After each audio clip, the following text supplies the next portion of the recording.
Hello friends, welcome to my YouTube channel. आज का topic है ब्लड प्रेशर।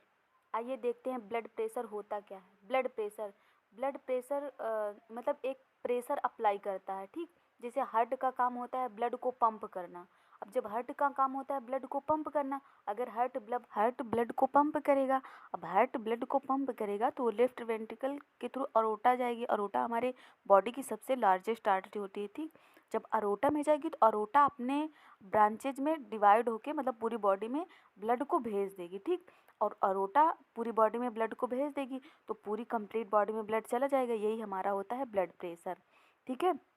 और इसमें ना क्या कहते हैं, नेक्स्ट देखेंगे। देखिए अब क्या होता है, बीपी मेजर कैसे किया जाता है। देखिए आप फोटो के मतलब इसमें पिक्चर के थ्रू देख ही रहे होंगे। सबसे पहले बीपी कब बांधा गया है, ठीक। ऊपर एक बल्ब है, ओके, तो जिससे एयर भरेंगे, इसमें हवा भरेंगे। देन उसके बाद में उसमें रिलीजिंग वाल्व भी है, उसे रिलीज करेंगे स्पेग्नोमैनोमीटर से कॉन्टैक्ट रहेगा। उसके बाद में हम क्या कहते हैं, स्टेथोस्कोप से उसे फील करेंगे, ठीक। कि कैसे है, कितना आया उतना मेजर करके लिख देंगे। उसके आगे देखेंगे, इसके दो मेथड होते हैं, direct method and indirect method. Direct method क्या होता है कि हम क्या कहते हैं, डायरेक्टली लेते हैं। मतलब जैसे हम इसमें क्या है कि क्या कहते हैं, मेजर करते हैं नीडल कैथेटर इंसर्टेड या ब्रैकियल रेडियल फीमोरल आर्टरी। यहाँ पे हमारा ब्लड प्रेशर कुछ ज़्यादा ही रहता है, जैसे किसी भी चीज़ को लेते हैं, ठीक है। और ये इनडायरेक्ट, वो डायरेक्ट मेथड होता है कि हम फिल करके लेते हैं। और इनडायरेक्ट मेथड क्या होता है कि हम किसी मशीन से डायरेक्ट थ्रू वायर लगाए और उसके बाद में अभी कब बांधे और हो गया, ले लिए बीपी मेजर, मतलब उसमें दिखा देता है उतना ही लिख दो। वो हमारा इनडायरेक्ट मेथड हो गया। इसके 3 टाइप्स होते हैं, mercury manometer, Android manometer, electronic BP device. अब बात करेंगे मरकरी मैनोमीटर की। मरकरी मैनोमीटर क्या होता है, अधिकतर इसमें लिक्विड के रूप में मरकरी मरकरी ही भरा रहता है, ठीक है। और ये एक यू शेप का होता है जिससे हमारी रीडिंग ली जाती है, ठीक है। तो ये हमारा मरकरी मैनोमीटर गया। नेक्स्ट देखेंगे एंड्रॉयड मैनोमीटर। इसमें ना एक बात करें कि एक कांच की नली में एक सिंपल सा लिक्विड भरा होता है, जो एक साइड खुला होता है, दूसरे साइड का प्रेशर उस इंस्ट्रूमेंट से जुड़ा होता है, ठीक। और वो प्रेशर इसमें लगे पैमाने से ज्ञात होता है कि हाँ कितनी बैठ कितनी रीडिंग है mmHg में, राइट। फिर नेक्स्ट देखेंगे इलेक्ट्रॉनिक बीपी डिवाइस। अब इलेक्ट्रॉनिक बीपी डिवाइस क्या होती है, इलेक्ट्रॉनिक तो इलेक्ट्रॉनिक ही होता है। जैसे मान लो ये तो घरेलू भी में भी आता है, इसमें ऑन ऑफ की एक बटन होती है, बैटरी रहती है, चार्ज कर लो। उसके बाद में बीपी कब बांधो, देन बटन दबाओ, उसके बाद में उसमें पूरा दे देता है इसमें कि कितना आपका बीपी है, ठीक है, कितना आपका SpO2 है। ये वाली में ये बहुत ही ईजी होती है, इसीलिए हर जगह ये अवेलेबल होती है क्योंकि ज़्यादातर यही चल रही है आजकल। ये हम लोगों के लिए भी ईजी है, यहाँ तक कि घर में भी कोई भी इससे मेजर कर सकता है। ये बहुत ही अच्छी इलेक्ट्रॉनिक बीपी डिवाइस, ज़्यादातर इसका आजकल यही चल भी रहा है। फिर नेक्स्ट बात करेंगे, क्या कहते हैं कि ब्लड प्रेशर नॉर्मल कितना होता है, ठीक। अब देखेंगे नॉर्मल ब्लड प्रेशर। अब नॉर्मल नॉर्मल ब्लड प्रेशर में क्या होता है, सिस्टोलिक और डायस्टोलिक होता है। और सिस्टोलिक और डायस्टोलिक के बीच का जो नहीं होता 40 mmHg का जो अंतर होता है, उसे ही हम प्रेशर कहते हैं, उसे पल्स प्रेशर कहते हैं, ठीक।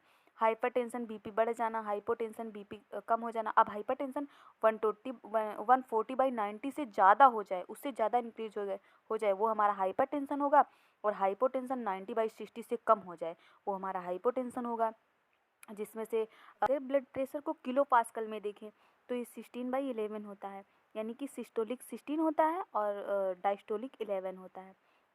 सिस्टोलिक 16 होता है, डायस्टोलिक 11 होता है, ये किलो पास्कल में होता है। बाकी इसे हमारा mmHg में 120/80 नॉर्मल होता है। और अगर न्यू बॉर्न में देखा जाए तो ये 70/40 mmHg होता है। इसी प्रकार से अगर 18 ईयर्स के लोगों को देखा जाए 18 ईयर्स में, तो उसमें क्या होता है 180/95 mmHg तक हो सकता है।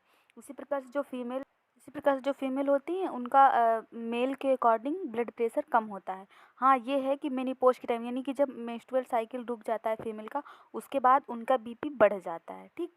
और जैसे बीपी का एक मेन रोल होता है, सुबह मॉर्निंग टाइम में वो लो हो रहेगा, ठीक। दोपहर में थोड़ा ज़्यादा हो जाएगी, थोड़ा लो हो जाएगी। अगर हम खाना खाते हैं तो थोड़े टाइम के लिए कार्डियक आउटपुट होता है ना, इस वजह से थोड़ा सा बढ़ी हुई हो सकती है। इस तरह स्लीप टाइम में हमारा बीपी कम हो जाता है। वो अलग बात है कि हम कोई डरावना सा सपना देखें तो हमारा बीपी इंक्रीज हो जाए, या हाँ ये भी होता है एक्सरसाइज के वक्त भी मेरा बीपी थोड़ा सा मतलब बढ़ा हुआ लगता है, ठीक है। फिर देखेंगे आगे डायस्टोलिक प्रेशर। अब डायस्टोलिक प्रेशर क्या होता है हमारा, डायस्टोलिक प्रेशर हमारा वो होता है जब हमारा हार्ट रेस्ट कर रहा होता है, ठीक है। तो हमारा हार्ट जब रेस्ट कर रहा होता है वो हमारा डायस्टोलिक प्रेशर होता है। फिर नेक्स्ट देखेंगे सिस्टोलिक प्रेशर। सिस्टोलिक प्रेशर वो होता है जब हमारा हार्ट कॉन्ट्रैक्ट करता है, यानी कि कॉन्ट्रैक्ट करेगा तो ऑब्वियसली मतलब उस प्रेशर मारेगा, ठीक है। इसीलिए हमारा सिस्टोलिक बढ़ा हुआ होता है, 120 होता है, और डायस्टोलिक हमारा कम होता है यानी कि 80 होता है। Thanks for watching my video. अगर हमारी वीडियो से आपको थोड़ी भी हेल्प मिली हो तो हमारे चैनल को लाइक और सब्सक्राइब करिएगा। Thank you. और इसमें ना मेन रोल उसका क्या कहते, और इसमें ना मेन रोल डाइट का भी होता है। आप अच्छा खाइए। आजकल मतलब क्या है ना कि ऐसे चल रहा है कि कुछ भी खा लीजिए, मतलब एक हेल्दी अनहेल्दी फूड बहुत ज़्यादा खाया जा रहा है, ठीक है। तो अच्छा खाइए, अच्छे रहिए, और जब अच्छा खाएंगे तो ऑब्वियसली अच्छा रहेंगे।